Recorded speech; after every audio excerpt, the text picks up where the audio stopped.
was filled with his praises. One day when sin was as black as could be, Jesus came forth to be born of a virgin, dwell among men. My example is he. Word became flesh, and the light shine among us, his glory revealed. Living he loved me, dying he saved me, buried he carried my sins far away, rising he justified, freely forever. One day he's coming, oh glorious day, oh glorious day.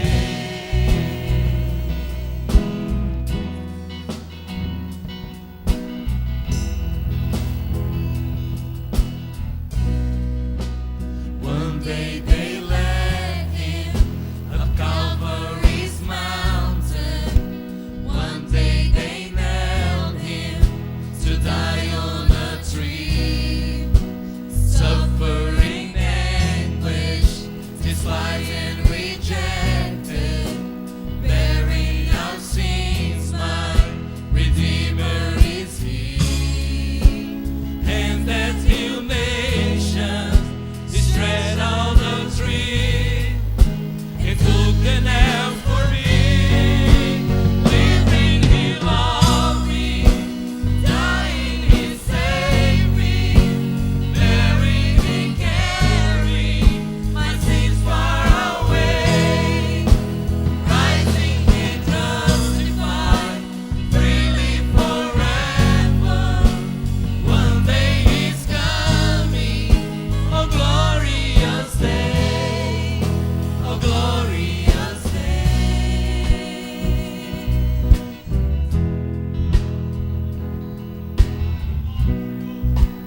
One day the grave could conceal him no longer. One day the storm rolled away from the door. Then he arose over the death he had conquered. Now he's ascended, my Lord evermore. Death could not hold him, the grave could not keep him. He rising again. Living he loved me, dying he saved me, buried he carried my sins far away, rising he justified, freely forever. One day he's coming, oh glorious day, oh glorious day, oh glorious day.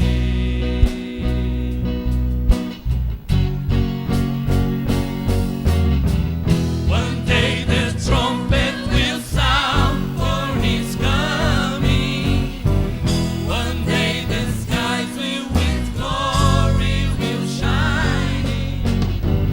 Wonderful day, my beloved ones sing. My Savior Jesus is mine. Living he loved me, dying he saved me, buried he carried my sins far away, rising he justified, freely forever. One day he's coming, oh glorious day, oh glorious day.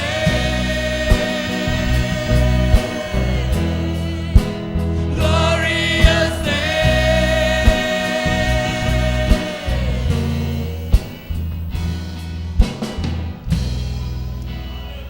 Glorious nesses projetos que o Senhor nos tem confiado. Dá para dizer amém? Abra comigo a sua Bíblia, por favor, em Jeremias capítulo 29. Eu vou procurar falar um pouco mais baixo, não forçar muito, até porque eu estou tendo sintomas de solidariedade com o pastor Sinésio. Ele está resfriado e eu estou sendo solidário e estou sentindo sintomas desse resfriado. E olha que eu cheguei ontem e ele está me partilhando esse negócio. Consequentemente vai partilhar o remédio, vai partilhar, tá? Então eu estou sentindo o corpo assim bastante machucado, acreditem. Eu não estou muito bem fisicamente, mas Deus é bom e cuida de nós. Amém? Jeremias capítulo 29, versículo 13, foi o texto que os irmãos escolheram para dar tema a esta festividade de aniversário da igreja e do círculo de oração.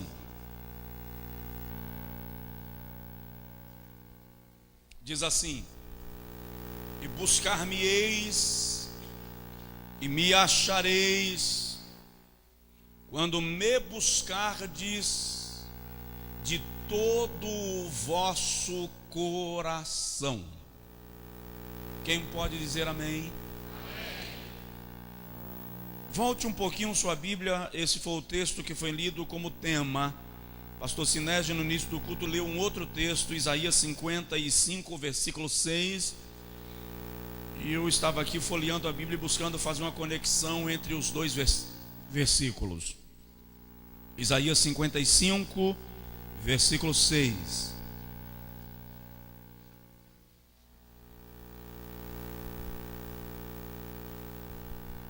Diz assim: buscai ao Senhor enquanto se pode achar, invocai-o enquanto está perto. Pai, nós te buscamos, te adoramos e nos rendemos a ti. Entregamo-nos debaixo da tua mão, completamente dependentes da tua misericórdia. Fala conosco, fala conosco. Tu conheces as nossas intimidades e particularidades. Fala, Senhor. Toda honra é tua, e toda glória, e todo aplauso, e todo tributo, e todo mérito. Recebe em nome de Jesus. Amém. Podem sentar, em nome do Senhor Jesus. Eu gostaria de falar nesta noite sobre a hora de buscar a Deus. A hora de buscar a Deus. Isaías profetizou antes do cativeiro babilônico. Jeremias começou o seu ministério poucos anos antes do cativeiro, profetizou durante todo o cativeiro e ainda um período após o cativeiro babilônico. A Bíblia é linda e ela fica mais linda ainda se você entender o contexto em que a mensagem foi escrita, proferida e enviada. O profeta Isaías estava falando para um povo duro, para um povo afastado de Deus, para um povo que rejeitava ouvir a voz de Deus, povo de Judá. E o Senhor usa Isaías e diz assim: buscai ao Senhor enquanto se pode. Por quê? Por que Deus está dizendo isso? Porque o Senhor está dizendo: eu estou falando com vocês e vocês não estão prestando atenção na minha voz. Eu estou convidando vocês a um arrependimento, a uma vida de rendição, e vocês não estão me ouvindo. Buscai enquanto posso ser achado de vós.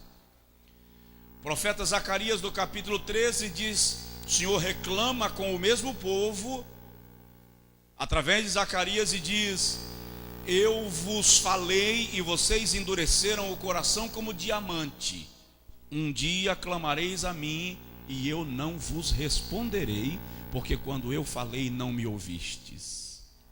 O contexto é o mesmo: antes, durante e após o cativeiro babilônico. A mensagem de Jeremias no capítulo 29 é o período do cativeiro.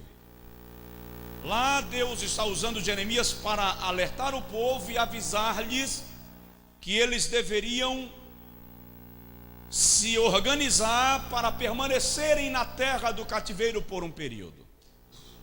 E o Senhor ainda diz assim: não amaldiçoem o povo que vos trouxe como cativos, não roguem praga contra a nação que vos escraviza, orai pela paz desse povo, porque se houver paz na cidade, vocês terão paz. Aí depois o Senhor usa Jeremias e diz: mas haverá um tempo que eu vos levarei de volta para a vossa terra. É só ler o capítulo inteiro. E quando chegardes na minha terra, ou na vossa terra, me invocareis e orareis a mim, e eu vos ouvirei. Buscar-me-eis e me achareis, quando me buscardes de todo o vosso coração. O Senhor percebe que o povo já estava diferente da época de Isaías. O povo é o mesmo, a época que é diferente. O cativeiro já havia produzido neles um sentimento de quebrantamento, de mudança, mas ainda não haviam chegado no nível que Deus esperava. Veja que ele diz: buscar-me-eis e me achareis quando me buscardes de todo o vosso coração. Ainda não estava acontecendo. Você já parou para analisar que provações, turbulências, adversidades podem ter resultados de bênção na nossa vida? O povo de Judá estava no cativeiro para um propósito específico, para que eles buscassem ao Senhor. E agora o Senhor diz: eu vos avisei anos atrás que deveríeis me buscar enquanto eu estava à disposição de vocês. Vocês não me buscaram, vieram para a terra de Babilônia. E eu vos digo que eu tenho um pensamento específico acerca de vós, um pensamento de bem e não de mal. Versículo de número 10, 11, pensamento de paz. Mas ao retornardes para a vossa terra, orem e eu vos ouvirei. Esta é uma promessa. Provoca seu vizinho e diz para ele: e eu sei que Deus ouve as nossas orações. Vocês orarão e eu vos ouvirei. E então me buscareis e me achareis, quando me buscardes de todo o vosso coração. Que Deus está querendo do povo de Judá aqui, e o que Deus espera de nós hoje é inteireza, uma busca genuína da sua presença. Por quê?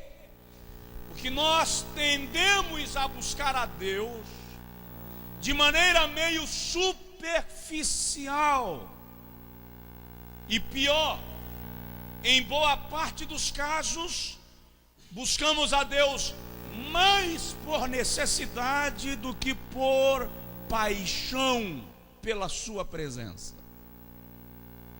Vou dar um exemplo. Vou levar para casa o número do telefone do pastor Sinésio, do pastor Levi, para facilitar, de mais uns 2 deles aqui. E quando eu tiver um aperto financeiro, eu vou ligar para eles pedindo $1.000 emprestados. E eles vão me emprestar, tá? A Bíblia diz que o homem bom e justo empresta ao necessitado. Está escrito. Estou nem aí, quem escreveu foi Davi, problema de vocês. Tá? Só que no dia que eu disse que eu vou pagar, eu pago, porque eu pago as minhas dívidas. Tá? Passam 3 meses, eu ligo de novo, pedindo $3.000 emprestados. Eles me emprestam e eu pago os meus débitos. Mais 6 meses eu ligo de novo, preciso de $5.000 emprestados. Ele me empresta e eu pago. Acontece que eu só ligo para o pastor Sinésio, eu só ligo para o pastor Levi, para o pastor Darley, para o pastor Wallace, quando eu estou precisando de dinheiro. A próxima vez que o telefone dele tocar e ele ver o meu número, o que ele vai pensar? Está precisando de dinheiro. A pergunta que eu faço é a seguinte: o que Deus pensa quando você ajoelha?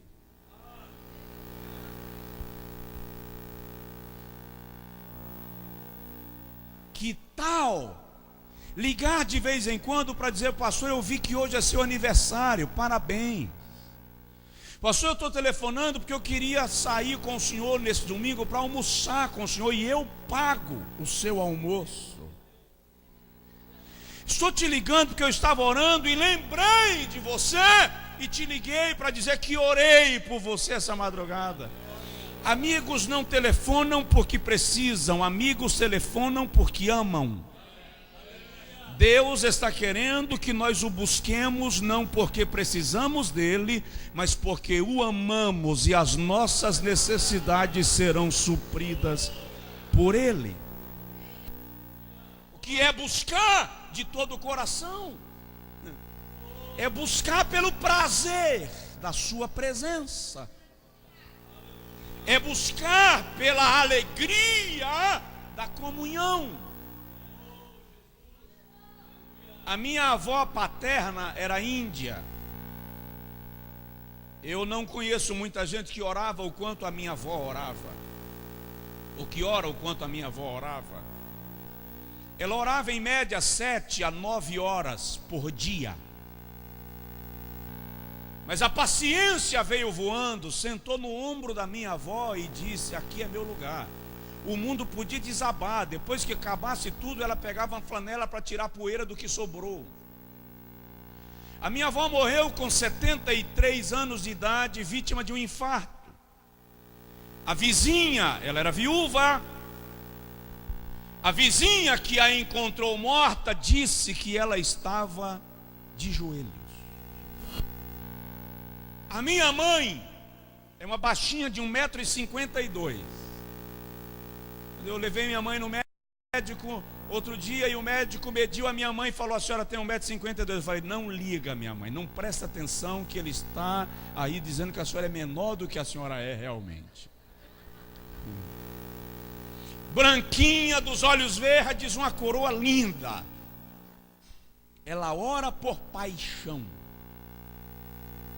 Qualquer momento que você chega lá em casa, ela está de joelho, é incrível, ela não tem hora para orar. E fica chateada quando ela diz assim: vamos orar um pouco. Eu digo: mãe, agora não dá. Ah, vocês não gostam de oração? Mas não é assim, mãe. Oração requer a disposição de alma, mas a alma tem que estar disposta a orar a todo tempo. Eu tenho um amigo, ele é cego. Nós oramos juntos, pelo menos uma vez por semana, há 22 anos. E ele brinca comigo e diz assim: Josué, eu não preciso nem fechar o olho para orar, já está fechado. Ele ora, irmão, ele ora. Eu já ouvi ficar 12, 15 horas de joelho. Ele ora. A igreja onde este meu amigo é pastor sofreu uma ação judicial. O vizinho queria fechar a igreja. E depois de audiências e audiências, ele chegou na minha casa uma terça-feira à tarde e disse: a última audiência será amanhã. Nesse espaço de tempo eu não disse para ele: eu tinha ido fazer o casamento da filha de um líder político em Salvador, e lá estavam alguns juízes, e o juiz que estava cuidando do caso lá da igreja me disse assim: pastor, eu sou simpático à igreja, eu gosto da igreja, a minha mãe era evangélica, a minha mulher frequenta uma igreja, mas a igreja do seu amigo não tem jeito de ganhar a causa. Eu já li o processo, já reli, e eles vão perder a causa. Eu não podia dizer isso para ele. Mas ele chegou na minha casa uma terça-feira, por volta das 4, e às 5 horas ele entrou para o meu gabinete para orar, e eu ajoelhei com ele, e orei até às 6, e falei com ele: Jailton, eu preciso levantar, porque eu prego hoje à noite, é o culto de doutrina. Ele me disse: eu não vou para o culto, vou ficar orando, e eu fui para a igreja. Cheguei da igreja por volta das 10h30, e ele estava de joelhos. Convidei-o para um lanche, ele disse que não queria lanchar para não interromper a oração. Eu fiz um lanche, tomei o banho e ajoelhei com ele e orei até por volta de 2h. 2h eu senti sono e falei com ele: eu preciso descansar. Ele disse: vai que eu vou orar mais um pouco. Lá para as 4 eu acordei, saí do quarto para ver o meu filho no outro quarto. Quando eu saí do meu quarto, eu ouvi um barulho do gabinete. Eu pensei comigo: não é possível. E quando eu cheguei de ponta de pé na porta do gabinete, ele estava de joelhos. Eu voltei a dormir. 6h acordei para levar o meu filho para a escola. Quando eu abri a porta do meu quarto, eu ouvi um gemido. Aí eu pensei comigo: aí é abuso, exagero. E eu fui para o gabinete. Quando eu cheguei na porta do gabinete, ele estava deitado no chão, a camisa suada pegada à pele, o colarinho virado por cima da cabeça, e ele gemia e dava murro no chão.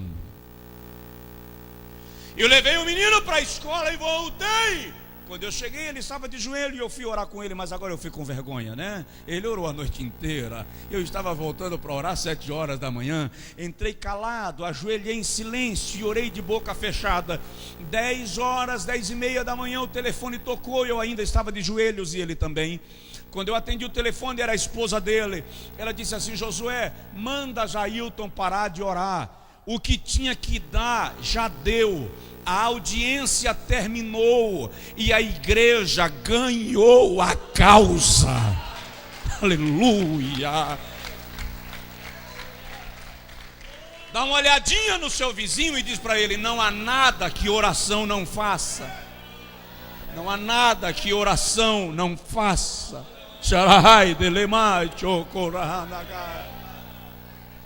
Buscar-me-eis e me achareis, quando me buscardes de todo o vosso coração. Então, buscai ao Senhor enquanto se pode achar.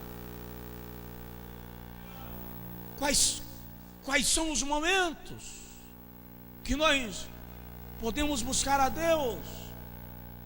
Quais as circunstâncias nas quais podemos clamar-lhe? Ele diz através de Jeremias, no capítulo 33, versículo 3: clama a mim e responder-te-ei, anunciar-te-ei coisas grandes e eternas que não sabes.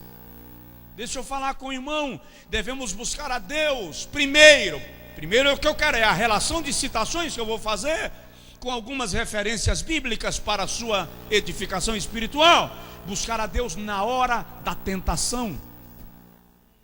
Porque será que a gente só busca a Deus depois que peca para pedir perdão? Não busca no momento que está sendo tentado para pedir ajuda? Alguém me disse assim: pastor, mas a graça é para isso? Graça não é a permissão para pecar, mas a capacidade para vencer o pecado. 2 aos Coríntios, capítulo 2, versículo 10 e versículo 11, o apóstolo Paulo diz que Satanás nos ataca o tempo inteiro, e ele diz assim: e nós não ignoramos os ardis de Satanás.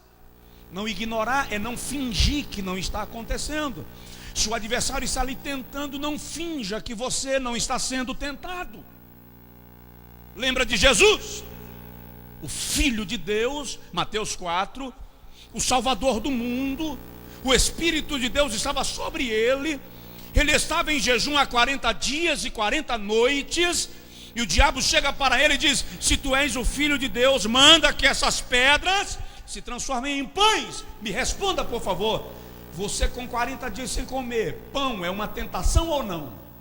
É. Jesus negou a tentação? Jesus negou a fome? Não. Ele canalizou a sua necessidade para quem supre todas as nossas carências. Ele não disse ao diabo: não, eu não estou com fome. Ele não disse ao diabo: eu não quero pão. Ele não disse ao diabo: vai para lá com teu pão, porque eu não gosto de pão. Ele de fato estava com fome, mas canalizou a necessidade para aquele que supre. Nem só de pão viverá o homem, mas de toda a palavra que sai da boca de Deus. Deixa eu lhe falar uma coisa sobre tentação. Satanás não tenta ninguém agora pensando em derrubar hoje. Satanás tenta agora pensando em derrubar amanhã. Tentação é um processo gradual. E detalhe, a Bíblia diz que tentação, é a Bíblia que diz, não diz com essas palavras, mas vou lhe mostrar. Tentação só é tentação se me atrai. Se não me atrai, não me tenta. Se eu não quero, não me tenta. Tiago diz no capítulo 1, versículo 13 a 15, que cada um é tentado quando é fisgado em seu próprio desejo. Satanás nunca vai lhe tentar lhe oferecendo aquilo que você não quer ter. Satanás nunca vai lhe tentar lhe oferecendo aquilo que você não gostaria de ter. Então o problema da tentação é que ela é gradual e ela visa suprir uma necessidade imediata. Agora, eu não sei quem já teve tempo de ver gato correndo atrás de rato. Se você nunca teve tempo, assista Tom e Jerry. Gato, quando sente cheiro de rato, passa por cima da panela, arranha o menino, sobe no fogão, arrebenta tudo, mas pega o rato. Só que quando ele pega o rato, ele não mata de vez. Ele coloca o rato no canto da parede e vai brincar. Dá umas mordiscadinhas carinhosas. Passa a cauda, lambe, empurra com a pata direita, como se dissesse: vai embora. Depois puxa com a esquerda, como se dissesse: fica perto de mim, e dá uns tapinhas com a pata fechada. A brincadeira fica tão gostosa que o rato esquece de correr. Ele entra na brincadeira. Aí quando ele lembra da fome, ou quando o gato lembra da fome, aí ele pega o rato como se fosse dar uma mordiscadinha, mas agora ele aperta de verdade. Não dá para correr mais. É a encenação teatral que nós vimos aqui.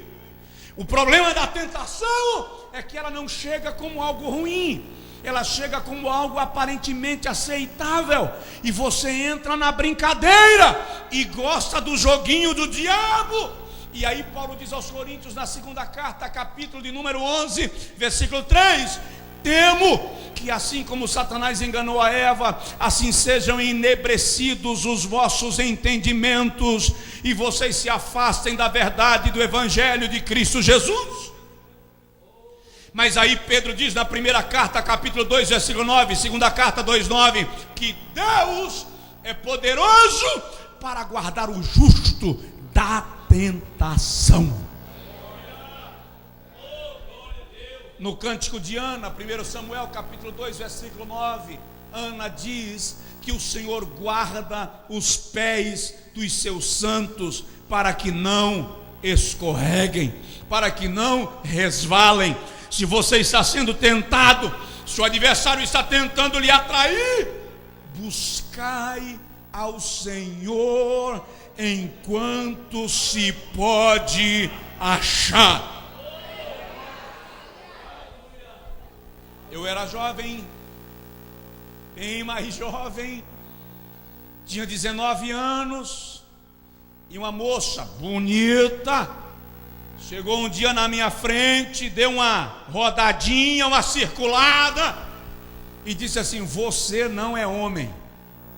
Irmão, para um rapaz de 19 anos ouvir um negócio desse, dá uma tremedeira no rim.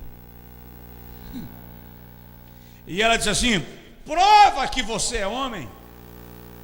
E eu lembrei de 2 rapazes na Bíblia. Eu falei com ela: tem 2 rapazes na Bíblia, mais ou menos da minha idade, que eles vão me socorrer agora. Um era homem, enganchou-se com uma mulher igual a você, ficou cego e morreu esmagado debaixo dos escombros do templo de Dagon, Sansão. Mas tem um covarde que correu de uma mulher igualzinha a você e virou governador do Egito. Aí eu disse para ela: é melhor correr e virar governador do que enfrentar e virar defunto. Fui! Dá uma sacudidela de leve no seu vizinho e diz para ele: se for necessário, corra. Se for necessário, corra. Buscai ao Senhor enquanto se pode achar, e buscar-me-eis, e me encontrareis, quando me buscardes de todo o vosso coração. Mateus capítulo 6, no versículo 13, Jesus diz: não nos deixes cair em tentação, mas livra-nos do mal. Eu não sei onde é que Satanás está tentando lhe enganar. Não sei qual é a proposta, a oferta que o inimigo está lhe fazendo. E com certeza é uma proposta aparentemente boa. E para o momento que você está vivendo, é melhor a proposta que o inimigo está lhe fazendo é aparentemente melhor do que o momento que você está vivendo. Mas eu lhe digo, com Deus é sempre melhor. No Egito tem cebola e panela de carne, mas é escravidão. No deserto não tem cebola, mas tem maná, e o maná é pão novo, todo dia cai comida nova do céu. Então não deixa o adversário lhe enganar. Não deixa o inimigo te enganar. E agora, pastor, que ele já me enganou? E agora que eu já bebi da cisterna rota do inimigo? E agora que eu já coloquei a minha boca no esgoto, o que eu faço? Eu cheguei de viagem uma certa feita. Meu filho tinha 5, 6 anos de idade. E quando eu parei o carro e estava tirando a bagagem do porta-malas, ele chegou com as 2 mãos rechonchudas, estendidas, e ele disse assim: pode bater, pai, eu sei que eu mereço apanhar. E eu falei com ele: o que é que você fez que você está querendo apanhar de graça? Não, pode bater mesmo, eu sei que eu vou apanhar, não tem jeito. Eu disse: tá, mas o que você fez? Não, pode bater logo. Eu disse: faz o seguinte, deixa o pai entrar, e depois que eu entrar, e a gente vê se você precisa apanhar. E eu estendi o meu dedo menor, e ele segurou no dedo menor, e eu entrei, e eu queria ir para o quarto, deixar a mala, mas ele me puxou para o meu gabinete. Ele colocou uma cadeira na frente dos armários do gabinete. Até onde ele alcançou, ele derrubou todos os livros no chão. Estava tudo amassado, pisado, babado, página rasgada. E eu fiquei olhando para aquele cenário, era muito livro no chão. E eu fiquei olhando a cena, e ele estendeu a mão e disse: pode bater. Eu disse: faz o seguinte, eu vou tomar banho primeiro. E eu fui tomar banho, e depois que eu tomei banho, ele trouxe a toalha e disse assim: bate logo. Eu disse: calma, vamos almoçar. E eu fui para o almoço, e quando eu sentei, eu coloquei ele no meu colo, e a comida do pai é mais gostosa do que a comida que se coloca no prato da criança. Veio da mesma panela, mas a comida de pai e mãe é mais gostosa. E eu coloquei ele no meu colo e fui dividindo a minha comida com ele. Quando terminou, eu disse: agora eu vou dormir um pouquinho. Eu disse: não, pai, bate logo. Eu disse: vem cá, pega um pano. E ele me trouxe uma flanela, e eu fui para o gabinete com ele, e eu dizia para ele: me dá os livros. Ele foi me dando o livro, eu fui limpando, desamassando e arrumando a tarde inteira nesse negócio. Quando terminei de arrumar o último livro, eu disse para ele: agora faz assim. E ele fez assim. Eu disse: pronto, vamos dormir, que o pai está cansado. Eu disse: mas eu não vou apanhar. Eu perguntei para ele: a gente não já consertou a bagunça? Já, então vamos descansar, não precisa apanhar, já está resolvido. O que eu quero lhe dizer é que se eu, humano, falho, humanamente possessivo, sou capaz de, em vez de espancar, consertar. É exatamente isso, e melhor que isso, que Deus faz com você. Ele desce ao teu nível, arruma a bagunça que você fez e ainda te acosta ao seu peito para você descansar nele, porque Deus é cheio de misericórdia. Se você puder aplaudi-lo, aplauda-o, louve-o, engrandeça-o, porque ele merece.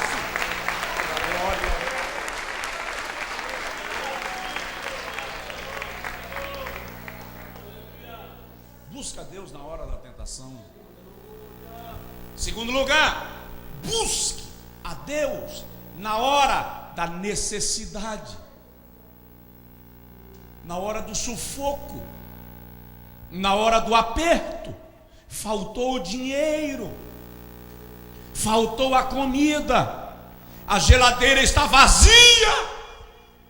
Buscar-me-eis e me achareis, quando me buscardes de todo o vosso coração. Deus é provedor, querido. Ele nos supre. Ele diz através de Joel, no capítulo 2, versículo 23: e vós comereis e vos fartareis. E ele diz assim: e comereis abundantemente. Eu não creio na teologia da prosperidade. Por que eu não creio nela? Porque ela diz que se você não dirigir o melhor carro, é porque você está em pecado. Ela diz que se você não morar na melhor casa do seu bairro, é porque você está debaixo de maldição. E eu não dirijo o melhor carro do meu bairro e não estou em pecado. Eu não moro na melhor casa do meu bairro e não estou debaixo de maldição. Eu creio na teologia da providência. Ela diz assim: fui moço e agora sou velho, mas nunca vi desamparado o justo, nem a sua descendência mendigar o pão. Eu estava no aeroporto de Paris, na França, embarcando de volta para o Brasil, e o pastor que foi me levar deu uma crise existencial, e ele disse assim: Josué, eu queria que a teologia da prosperidade fosse verdade. Eu disse: que foi? Que doença é essa? Ora, ele é pós-doutorado em teologia, me sair com um troço desse? Qual o problema? Ele disse: olha para o portão. Quando eu olhei, tinha uma Ferrari parada na frente do portão. Ele disse: se a teologia da prosperidade fosse verdadeira, Josué, era só chegar lá, colocar o pé na Ferrari e tomar posse, e quando eu chegasse em casa teria uma na minha garagem. E eu disse para ele: a teologia da prosperidade não é verdadeira na maneira como eles ensinam e pregam, mas a teologia bíblica é para aqueles que se apropriam das promessas de Deus para a sua vida.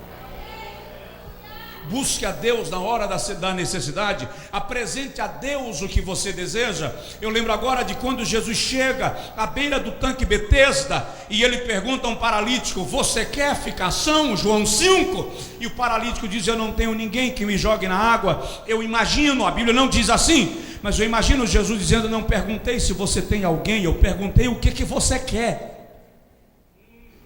Sabe por que muitas vezes as nossas necessidades não são supridas? Porque a gente reclama mais do que apresenta ao Senhor a nossa causa. Nós murmuramos demais, choramingamos demais, lamentamos demais, e você fica 40 minutos de joelhos, choramingando, e Deus dizendo assim: fala o que você quer. Fala o que você quer. Deus está esperando que você compartilhe com Ele a sua causa. Êxodo 16, Israel estava no deserto e Deus mandou codornizes. Eu não quero fazer matemática bíblica, até porque nós estamos num momento oportuno para isso, mas se você analisar que haviam cerca de 600 mil homens no deserto, E a Bíblia diz que veio codornizes, que deu para catar codornizes, para pegar carne, caminho de um dia indo e caminho de um dia voltando. Caminho de um dia correspondia a aproximadamente 1.200 metros, 1,2 km. Eu não sei o que é isso em milha, uma milha talvez, mais ou menos uma milha indo, mais uma milha voltando, carne. E a Bíblia diz que quem pegou menos, pegou 10 homeres. Um homer era a maior medida hebraica, correspondia ao peso ou aquilo que podia caber dentro do couro de uma vaca. Se a gente pegar essa linguagem para entender que quem colheu menos colheu 10 homeres, significa dizer que quem colheu menos colheu aproximadamente o equivalente a 10 vacas, vezes 600 mil homens, dá mais ou menos 6 milhões de vacas. Isso dá 25 toneladas de carne no deserto, para um povo que só precisou crer num Deus que abre porta onde não tem porta. Provoca seu vizinho e diz para ele aí: conta para Deus o teu problema, conta para Deus a tua necessidade, Ele ouve e pode suprir.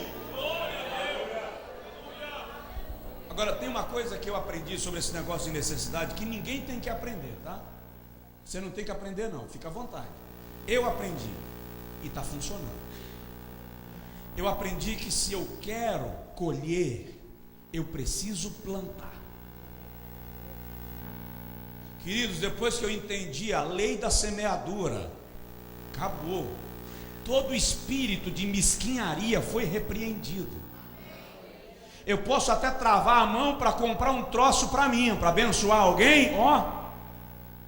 Vou lhe citar só 2 exemplos. Eu estava no meu escritório uma certa feita e eu tinha R$8 no bolso, uma nota de 5, uma nota de R$2 e uma nota de R$1, que ainda era cédula.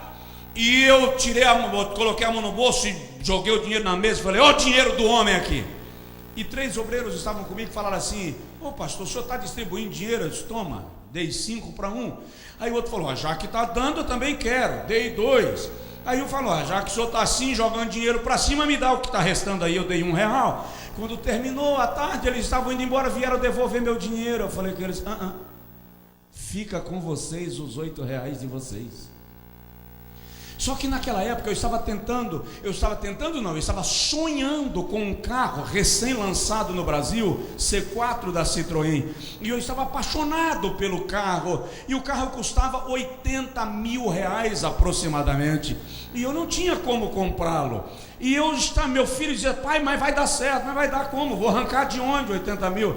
E de repente um amigo me ligou de Salvador, me convidou para a gente almoçar juntos, e fomos conversando, e eles começaram a falar de carro com meu filho, e meu menino disse assim: meu pai quer um C4. Aí o amigo disse assim: eu tenho um C4 zero na garagem, pastor, vamos lá para o senhor conhecer. Eu disse: não, o que o olho não vê, o coração não deseja. Não vou ver, senão o senhor vai comigo. Senão eu estou ocupado. Ele me esperou até 8 da noite, me levou para Salvador para ver o bendito do C4. Cheguei na garagem, o carro lá estendido, lindo, prata, zero. E ele me deu a chave, eu entrei, vi o carro, uma coisa linda, devolvi a chave. Ele fez assim: pastor, eu vou lhe vender esse carro para o senhor pagar como o senhor quiser. Aleluia. Eu fiz a conta e disse assim: vou ficar quanto tempo pagando esse negócio?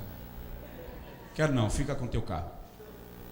Ele disse: dá licença que eu vou lá em cima. O telefone tocou, ele subiu para o apartamento, voltou uns 20 minutos depois. Eu fiquei só olhando para o carro, e eu olhava: é mais bonito. Olhava: o senhor vai me dar um. De repente ele voltou, e ele trazia um papel na mão, e ele trouxe a chave e disse: pastor, toma a chave, aqui está o documento do carro assinado, eu estou lhe dando de presente. Quando eu cheguei em Feira de Santana, no dia seguinte cedo, eu liguei para aqueles 3 amigos, disse: vem ver meus R$8 onde estão. Vem cá. Deus supre as nossas necessidades. E se você quer colher, aprenda a semear na vida de alguém. abençoe, seja instrumento de Deus para a vida de pessoas. Dá um toque de leve no vizinho, assim, bem de leve, porque ele pode ficar chateado, de leve, e diz assim: você é um agente de bênçãos, você é um agente de bênçãos. Buscai ao Senhor enquanto se pode achar. Eu não vou contar outras experiências para você não achar que eu estou apenas partilhando situações minhas, mas eu lhe desafio: semeie e descubra como Deus vai lhe surpreender de maneira gloriosa, porque Ele é dono do ouro e da prata. Amém? Busca o Senhor. Agora tem gente que consegue falar do problema com o vizinho, consegue ligar para o Brasil para falar do problema que está passando aqui com a família, e não consegue prostrar-se diante de Deus e dizer: Jesus, esta é a minha causa. Tem gente que consegue lamuriar para todo mundo, até para o colega de trabalho, e não consegue conversar com Deus acerca da sua causa. Irmão, Deus é Pai. Quem é filho aqui? Levanta a mão. Olha o que Jesus diz. Qual de vós? Quem é pai? Levanta a mão, por favor. Ok, obrigado. Quem é mãe? Levanta a mão, por favor. Ok, obrigado. Olha o que Jesus diz: quem de vós, pais, se o filho lhe pedir um pão, lhe dará uma pedra? Levanta a mão. Teu filho te pede um pão, você dá uma pedra? Levanta a mão. E quem de vós, se o filho lhe pedir um peixe, lhe dará uma cobra? Levanta a mão. Jesus então diz: se vós, sendo maus, sabeis dar boas dádivas aos vossos filhos, muito mais o vosso Pai Celestial concederá coisas boas àqueles que lhe pedirem. Pedi e dar-se-vos-á. Quem lembra ainda de alguma coisa de gramática da língua portuguesa, vai relembrar que na conjugação verbal há um tempo da conjugação que é chamado de gerúndio. O gerúndio indica ação contínua. No grego não há gerúndio, mas há presente linear. O verbo pedir em Mateus 7,7 está no verbo linear. Pedir ali é pedindo, dá a ideia de alguém que sabe tanto o que quer, que continua a pedir, e o Senhor lhe concederá, porque Ele é Deus que pode suprir as necessidades daqueles que nele esperam. Busca o Senhor. Buscar-me-eis e me achareis, quando me buscardes de todo o vosso coração.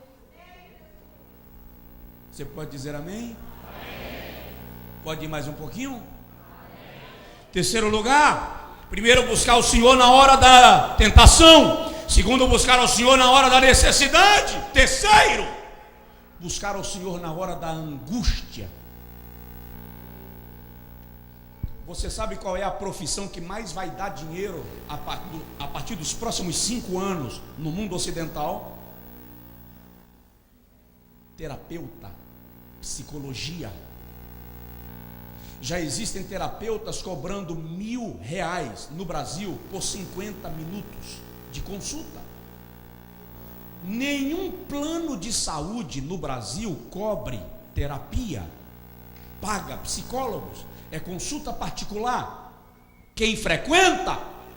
Executivos de grandes corporações, presidentes de países, governadores, grandes empresários. Por quê? Porque eles estão com sintomas de depressão, estresse emocional, alguns partindo para o suicídio. E o cara que vai no psicólogo está pagando X de consulta, para quê? Para ser medicado? Só para sentar e conversar, se abrir, compartilhar, ter alguém que lhe ouça e ele ter a certeza que esse alguém não vai contar para ninguém os seus problemas pessoais. Oração é terapia. Não importa o seu estado de depressão, Você pode conversar com Jesus de joelho, em pé, deitado, andando, de olho aberto, de olho fechado, vestido, sem roupa, e pode falar tudo, abre, diz tudo, conta tudo, porque Ele não conta teu segredo para ninguém, e ainda traz alegria para a tua alma. É por isso que Tiago diz: quem está triste, ore, porque oração traz alegria para a alma. Dá uma provocada no seu vizinho e diz para ele: está triste? Conversa com Deus. Lá em Deuteronômio capítulo 4, versículo 30, o Senhor diz assim: na vossa angústia clamareis a mim, e eu voltarei o meu rosto para vós. Esses dias eu recebi uma ligação. Uma senhora não evangélica me telefonou. O marido dela é um dos grandes empresários da nossa cidade, e ele estava, isso eram as 3 da tarde, trancado na sala dele, uma vidraça na frente da sala, com a pistola em cima da mesa, declarando que ia cometer suicídio. E eu fui para lá e comecei a conversar com ele pela vidraça. Quando ele abriu a porta e me permitiu entrar, já eram quase 6 horas da tarde. Quando eu consegui pegar a arma dele e entregar para o chefe de segurança, já eram por volta das 7 horas. Só saí de lá 8h45, quase 9 da noite. Ele me disse assim: pastor, só hoje eu perdi 4.800.000 reais. Eu não tenho razão para viver. E eu falei com ele: eu quero lhe dar meus pêsames, você é menino buchudo, sua vida só vale 4.800.000 reais, eu sinto muito por você. Eu gostaria de lhe lembrar que acima disso tudo há um Deus, Criador dos céus e da terra, e Ele sabe onde estão os tesouros do universo. Graças a Deus vencemos a crise. Ele está na igreja, aceitou a Jesus como Salvador, se recuperou financeiramente, continua investindo em negócios, porque na angústia clame e o Senhor lhe atenderá. Salmo de número 18, o salmista diz: na minha angústia clamei ao Senhor, e Ele ouviu a voz da minha oração. De repente, para você conseguir dormir, precisa engolir 1, 2, 3 pílulas.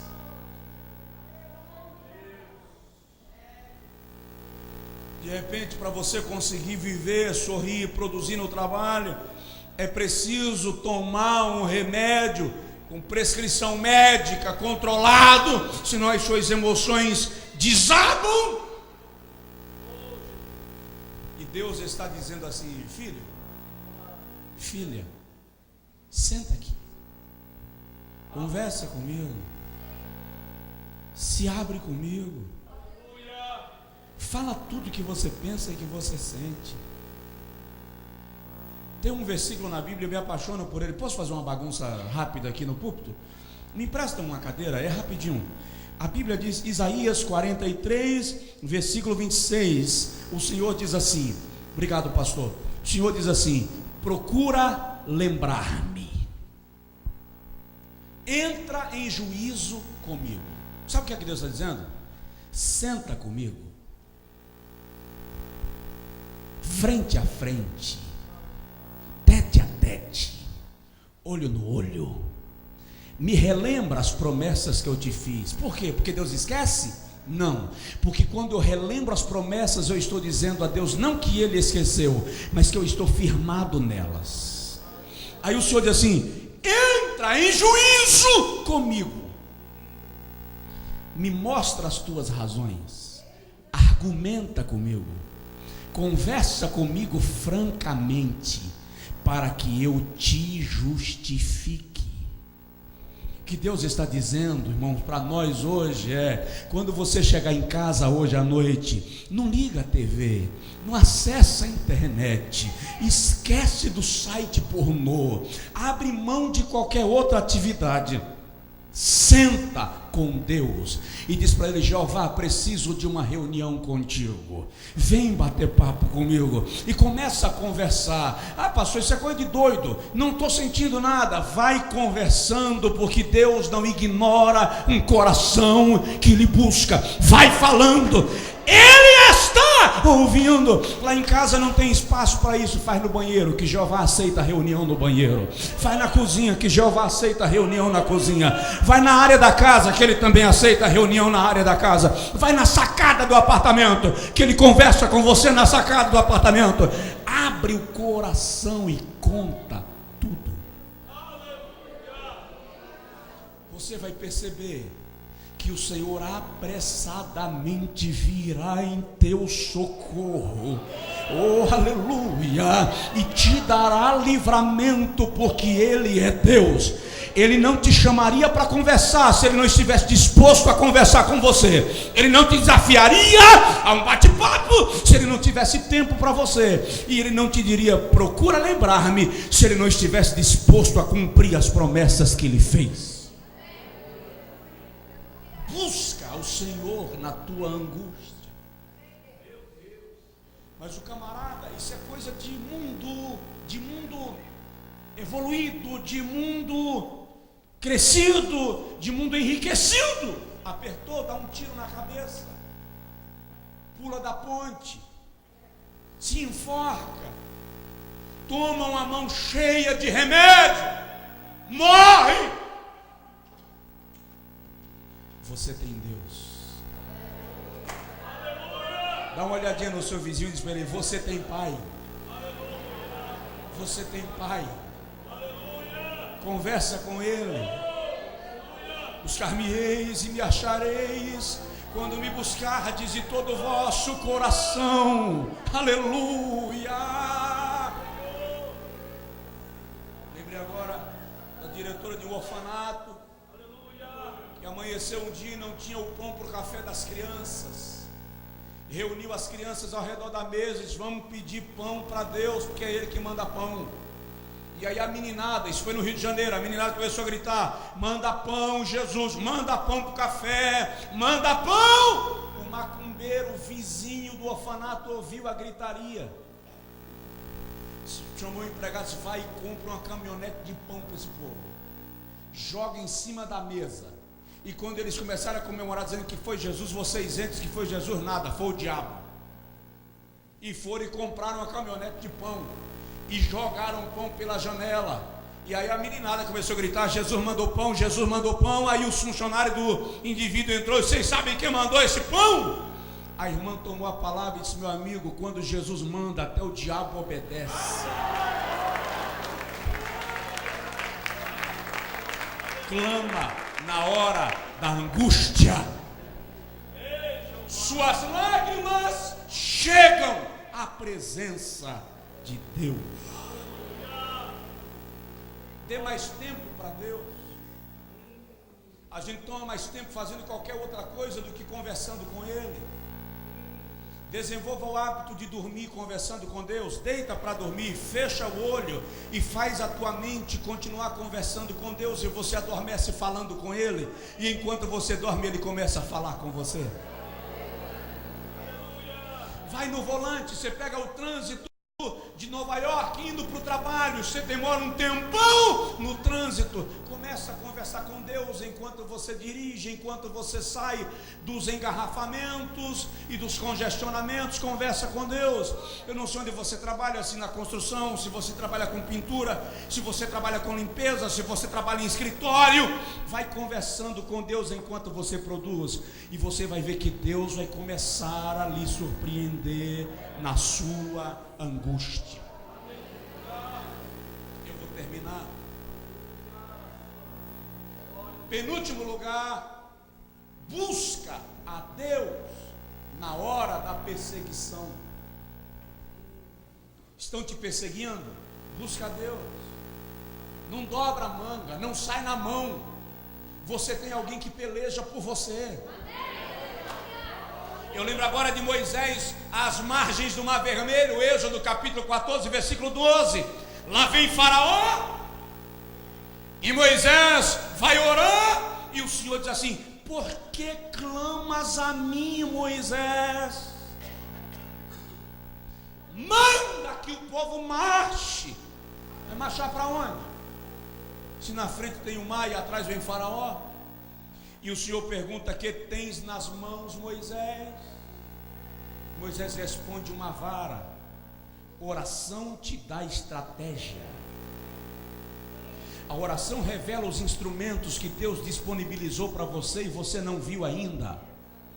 E Moisés fere as águas, e quando fere as águas, Isaías capítulo 11, pode ler quando chegar em casa, é encantador, diz que Deus segura o vento no punho da sua mão, e diz que quando ele abre a mão, o vento sopra e os mares se secam, para a passagem do seu povo, como no dia em que Israel saiu do Egito. Quando Moisés feriu as águas, o braço forte de Deus se moveu, Salmo 136, e o mar começou a se abrir, e o povo marchou a pés, enxutos.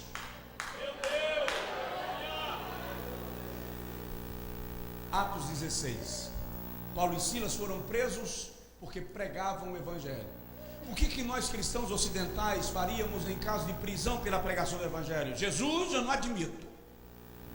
Eu sou teu servo, sou dizimista fiel, eu sou ofertante na tua casa, eu invisto em missões, eu mantenho aquele missionário lá no sertão da Bahia, lá do Nordeste. Eu invisto no projeto missionário da igreja da Visão Mundial, Assembleia de Deus Visão Mundial, na Guatemala, na África. Eu não aceito ficar preso.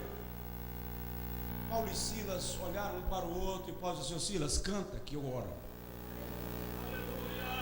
Aí Silas começou a cantar e Paulo a orar. De repente Silas cantou e disse: Paulo, agora vamos inverter. Aí Paulo canta e Silas ora.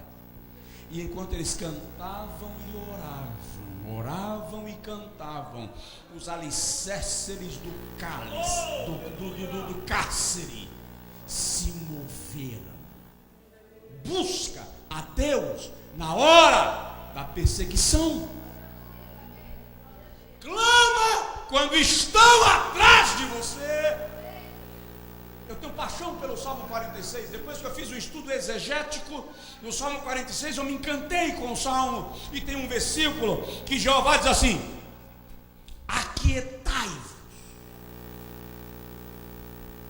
e sabei que eu sou Deus. Se você fizer um sermão exegético do Salmo, ele está mostrando um momento de turbulência, de crise. O mar está agitado, as montanhas se movem, há um verdadeiro turbilhão em torno dele, e o salmista está lutando e brigando. Aí Jeová chega. Aquietai-vos ali sai da frente, sai de cena, me dá licença. É você brigando e Deus atrás de você dizendo: me dá a vez, deixa eu ir para o teu lugar, vem para trás, e você saberá que eu sou Deus. Serei exaltado entre as nações, serei exaltado sobre a terra. Não importa quem seja o seu perseguidor, Deus é maior do que ele. Não importa quem seja o homem ou mulher que se levantou contra você, Deus tem a ponta da corda do fôlego de vida de todos eles. Tem um versículo na Bíblia assim apaixonante. Aliás, a Bíblia diz que Deus conhece o fim das coisas antes do início delas. É por isso que você está numa luta violenta e está todo mundo dizendo assim: desiste, chuta o balde, para com isso. E na sua alma Deus está dizendo: continua, siga em frente. Seu pai diz assim: para com isso, menino. E Jeová diz: vai em frente. Seu marido olha para você e diz: seu Deus não vai poder fazer nada acerca disso. E Jeová diz: fica tranquilo, porque seu marido está vendo o começo, Deus já viu o final. Ele já sabe o resultado da batalha que você entrou. E ele está dizendo: vem, porque eu já conheço o fim. Vem, todo mundo está dizendo que é loucura, mas vem, porque eu já vi o resultado. Isaías 37 e 38, vamos parar? A Bíblia Bíblia diz que Senaqueribe sitiou Judá e mandou uma carta para Ezequias dizendo: não te engane o teu Deus, porque ele não pode te livrar da minha mão. As nações que eu invadi também tinham deuses, e eu os lancei ao fogo. Assim será com o teu Deus. Quando Isaías leu a carta, ele mandou o seu porta-voz negociar. E o porta-voz de Ezequias, aliás, chegou junto ao porta-voz de Senaqueribe, rei da Síria. Pode ler o texto. E disse: não fala em hebraico, porque em hebraico todo o povo entenderá e haverá tumulto. Fala em aramaico, para que somente a corte entenda e decida o que fazer. Rabizaque respondeu: falarei em hebraico, para que toda a terra saiba que quando invadirmos esta terra, vocês terão que dissolver fezes em urina e beberem para ficarem vivos. Quando Ezequias ouviu isso, mandou chamar o profeta Isaías. Quando Isaías chega, encontrou Ezequias assanhado e rasgado. E Isaías pergunta: qual o problema, majestade? E Ezequias entrega as cartas de Senaqueribe para Isaías. Isaías lê a carta e pergunta para Ezequias: tá, e qual é o problema? E Ezequias olha para o profeta e diz: qual é o problema? Ficou doido? Olha, Senaqueribe cercou Jerusalém. Isaías diz assim: majestade, a carta veio para o endereço errado. Olha o que está escrito na carta: não te engane o teu Deus, porque ele não pode te livrar da minha mão. Ele está desafiando a Deus, majestade, e não ao rei. Manda a carta para a caixa postal certa. Aí a Bíblia diz que Ezequias desceu ao templo para orar e foi com Isaías. E a Bíblia diz que Ezequias ajoelhou na ponta do altar. Só existem duas referências bíblicas a alguém ajoelhado na ponta do altar. A ponta do altar era o lugar onde o cordeiro era imolado. A ponta do altar era onde se dava uma vida pela outra. E Ezequias ajoelha e ora. E a oração é assim: ó Deus, tu estás assentado acima das mais altas nuvens. Senaqueribe diz a verdade quando diz que lançou os deuses das outras nações no fogo, mas na verdade não eram deuses, mas tu és Deus nos céus e na terra. Quer vencer uma luta? Não pede vitória, adora. Enquanto Ezequias adorava, a Bíblia diz que o Espírito do Senhor se apoderou de Isaías. E o Senhor bradou de lá e disse assim: não temas, ó Ezequias, nesta peleja não tereis que pelejar, esta guerra é minha, diz o Senhor dos exércitos. Fica de pé, por favor, quem puder, em nome de Jesus.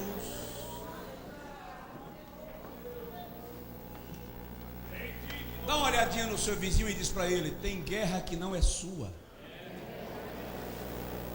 tem luta que não é sua, querido. Deixa o Senhor pelejar as tuas batalhas.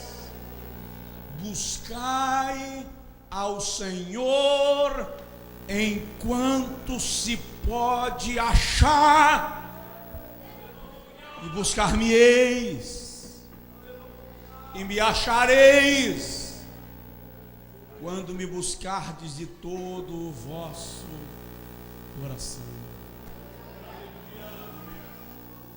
Eu disse ontem que tenho ouvido alguns testemunhos do Egito, e li um testemunho acerca do Egito há um tempo atrás, de uma senhora cristã, esposa de um banqueiro. Ela aceitou a Jesus como Salvador, e o banqueiro islâmico decidiu matá-la. Isso foi publicado no jornal, no Mensageiro da Paz. Mas ele não queria simplesmente chegar e matá-la, ele queria matá-la num ataque de ira. E diz o testemunho que quando ele saiu do seu escritório no banco, ele pegou a sua lancha e subiu o rio acima no Nilo. Lá onde ele parou, ele pegou uma chave, a chave do seu cofre, e jogou no rio. E ele pensou: eu chego em casa e acuso-a de ter dado fim na chave do cofre, e no ataque de ira eu mato ela e acabo com essa festa. E diz para ele: o Senhor está te dando livramento. O Senhor está te dando livramento. Quero orar contigo. Terminando, eu não vou mais comentar. Busca o Senhor na hora da fraqueza. Se você se sente fraco, conversa com Deus. É dele que vem a nossa força. Paulo diz aos Coríntios na segunda carta, capítulo 3, versículo 5, que a nossa capacidade vem de Deus. E é interessante que Paulo diz assim: eu orei ao Senhor acerca de um espinho na carne, mensageiro de Satanás, que veio para me esbofetear. E eu orei 3 vezes, e por 3 vezes o Senhor me disse: a minha graça te basta. Porque quer ver outra coisa? Chegam para Jesus no Getsemani e estavam com ele Pedro, Tiago e João. E os soldados romanos chegam e perguntam: és tu o Cristo? E Jesus diz: é a mim que buscais. Por que Jesus diz isso? Ele tira Pedro, Tiago e João do raio de visão dos soldados romanos e ele se apresenta. Sabe o que isso significa? Jesus nunca vai lhe entregar para o inimigo. Nunca. Ele nunca abre mão de você. Pode confiar a sua vida a Deus. Curve sua cabeça, por gentileza.